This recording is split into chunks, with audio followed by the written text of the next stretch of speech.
venant du quartier qui est protestant, comme il mène souvent, on part ensemble au travail. Il a une voiture. Je lui ai dit, tu sais, lui aussi c'est un aventurier. Il est. Je suis protestant. Il ne va jamais à l'église, car je suis protestant. En fait, ma famille est dans la foi protestant. Mais quel protestant ou quoi? Tu te protestes contre quoi? Je lui ai dit, tu sais que la Bible a déjà écrit la liste de ceux qui n'iront pas au ciel. C'est écrit. C'est écrit dans 1 Corinthiens 6. La liste des gens qui ne peuvent pas hériter le ciel. Mais tu sais, les églises, qu'est-ce qu'ils font? Ils ne lisent pas ça. Pour éviter qu'ils perdent des gens. Amen. Parce que s'ils commencent à leur lire ça, les gens vont esquiver, ils vont éviter. Est-ce que quelqu'un comprend? Alors qu'est-ce qu'il faut faire? Ne lisons pas ça. Les choses sont scellées comme ça. Lisons l'amour et soutenir les églises. Pour qu'il y ait des pasteurs là et des salaires. Mais c'est ce que le protestantisme fait. Bien sûr. Tout ce qu'on vous enseigne, c'est soutenir l'église. En fait, ils ont l'argent à payer ces pasteurs qui quittent la théologie là. Amen. Donne-moi la main. Le nom des assemblées, ils n'ont pas à payer les pasteurs parce que le pasteur, c'est lui le patron. Le pasteur, le patron. Il va vous fabriquer des jeunes et de prières pour que ça crée un peu de stimulation. Mais il n'y a pas la parole pour vous ôter le péché. Mais il vous fabrique des jeûnes et des prières. C'est des exercices corporels. Tant que la parole n'est pas montée dans cette âme, le péché ne sera pas. Amen. Alors suivons la parole. Donc ne venez pas nous tromper. Vous avez dit que ma soupe, non, ça c'est la tromperie. Quand tu promets quelque chose, tu prends le ciel pour témoin. Il faut le respecter. Sinon le ciel aussi va venger. Parce que tu as menti.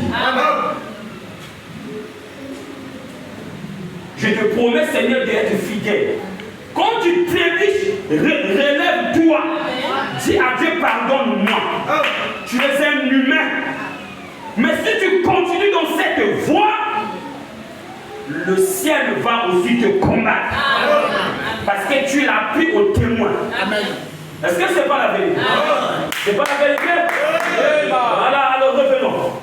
Les réalisations scientifiques de cette dame d'église. Il dit quoi? Bon, lui par la théologie, c'est-à-dire celle de l'homme, il explique la parole aux gens. De nouveau, il en annule le fait comme ça. Il l'avait fait dans l'âge dénominationnel où Jésus apparut sur terre. Ils avaient fait ça avant. Jésus a dit, hypocrite, vous par votre tradition, frère Madame explique, c'est-à-dire par leur interprétation. Fils de Dieu, tu m'écoutes? Quand le prophète dit quand la Bible dit par votre tradition, la Bible a dit, le prophète dit, ça voulait dire par votre interprétation. Amen. Vous annulez l'efficacité de la parole. Amen. Quand la parole est mal interprétée, ça annule l'effet sur les gens. Amen. Le baptême devait se faire au nom de Jésus pour qu'il y ait le fait. Les gens le font par des titres, Père, Fils et Saint-Esprit. Alors ça annule la puissance de cette écriture. Alors ça devient une tradition parce que c'est une interprétation contraire. Donne un amen. Alors, comment on dit ça? Avant d'être baptisé, il fallait se repentir. Eux, par leur tradition, c'est-à-dire leur interprétation, ils ont introduit le catéchisme. Alors là où les gens devaient avoir de l'effet et de l'impact de la parole par la repentance, qui est la porte du ciel, et ils passent par le catéchisme, qui est les traditions. Alors ça annule l'efficacité de la parole.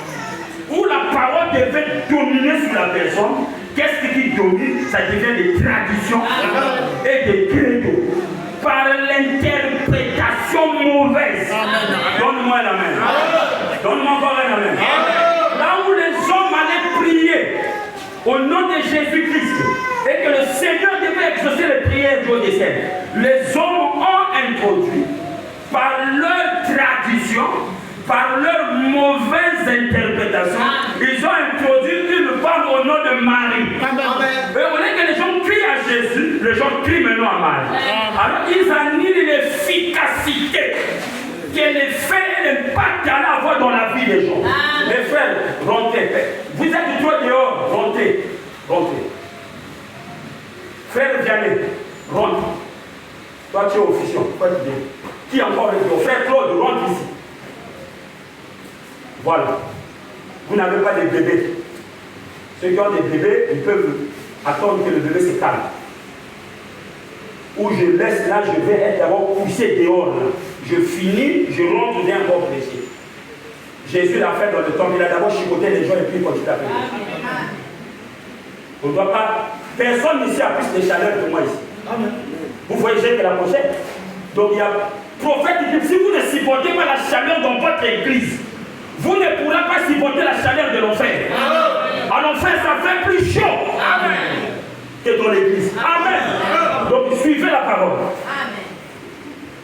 On va finir, tu vas aller manger le foufou. Le foufou ne dépasse pas la parole.